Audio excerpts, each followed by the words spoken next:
If you're like me, it's hard to remember what God created on which day. Were the horses on day 4? Were birds on day 2? It's hard to remember.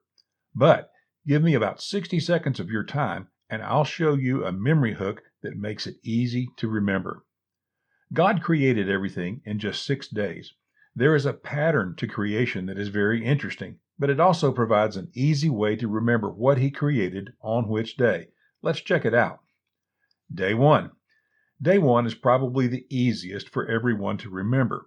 In Genesis 1 verse 3 it says, God said, "Let there be light," and there was light. God separated light from dark. Day 1. Light and dark. Easy, right? Day 2. God made the sky and separated the water on the earth from the water in the sky, the clouds. Day 2. Water and sky. Day 3. In Genesis 1 verse 9, God said, "Let the dry land appear." He also caused grass and trees to grow on the dry land. Now, to remember what God created on the next 3 days, just start over with days 1 through 3. What happened on day 4? Remember that on day 1, He made light. On day 4, He organized the light by making the sun, moon, stars, and heavenly bodies. He even made those for us to use for our calendar and timekeeping. What about day 5? Well, on day 2, He separated the waters and the sky. What lives in the waters and the sky? The fish and the birds. That's what He created on day 5. Finally, day 6. Look at day 3. He made dry land. What lives on dry land? Animals, insects, and all sorts of creatures. He also made man on day 6. So you see how easy it is to remember those days of creation? Remember the first 3, and the last 3 come easily. Day 1, light and dark. Day 4, sun, moon, and stars. Day 2, water and sky.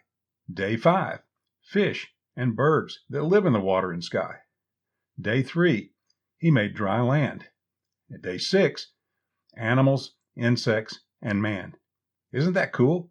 An easy memory hook to remember the days of creation. Now for a bonus. Remember day 4? The sun, moon, and stars? God said they were made for our calendars and timekeeping. The rotation of the earth around the sun establishes our year. The rotation of the moon around the earth establishes our month. What is it that establishes our 7-day week? We can't look to the skies for the 7-day week. No rotation of heavenly objects, no natural timing of some cycle. Our 7-day week comes from God's creation. In 6 days, God created all things, and on the 7th day, He rested. Whether you choose to believe in God or not, our 7-day week is based upon His creative work.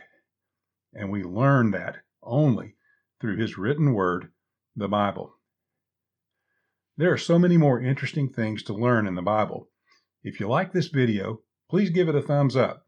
If you would like to hear more interesting and inspiring things from the Word of God, please subscribe. Contact me if I can help you better know the Lord and the great blessings that He wants to share with you. And check out my 3-part series on the Bible story. A link will be on the screen. Until next time, may God bless.